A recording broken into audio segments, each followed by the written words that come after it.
জলে দ্বিগুণ রে দয়া। আহমদুল্লাহ সাহেবকে বলতে চাই, গুমটা মৌলবীকে বলতে চাই, আমাকে অনেক সময় অনেকে অনেক বাজে কথা বলেন, কটু কথা বলেন, হজম করে চলে যায় যে আমার ভাই হয়তো ভুল করেছেন। আমি আবার তাকে পাল্টা বলতে গেলে অসুন্দর হবে, মানুষ ইসলাম সম্পর্কে ভুল ধারণা নেবে। আমি সবর করার চেষ্টা করি।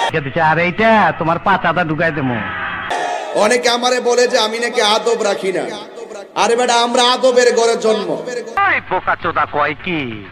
ওই দেখ, আমাদের বাপ দাদারা প্রথমারে শৈশব থেকে যেদিন বেড়ে উঠেছি সেদিন থেকে আমাদেরকে কলম দেওয়ার আগে আদব দিয়েছেন। কথা কোন ঠিক কিনা? দুধু খাও ছোট, কিন্তু নবীর দুশমনদের সাথে আদব দেখাইতে পারবো না। আওয়াজে তো চা কেন বাতি যা, খবর কি? এই জন্য যে আহমদুল্লাহ এই কথা দেখো, যন্ত্রটা দেখো বলেছেন তাকে বলবো, আমি কেবলমাত্র মিস কল দিয়েছি। আমি 48 ঘন্টা সময় দিলাম। 48 ঘন্টার ভিতরে তার বক্তব্যকে উদ্ধ করতে হবে, তওবা করতে হবে, জাতির কাছে ক্ষমা চাইতে হবে, আল্লাহর কাছে ক্ষমা চাইতে হবে। যদি ক্ষমা না চায় আমি আইনানুগ ব্যবস্থা নিব। এটা পরিষ্কার কথা। আর আমি যেটা বলি সেটাই করি। দুনিয়াতে জায়গা মতন বিচারটা দিলি। আমি ডরাইছি।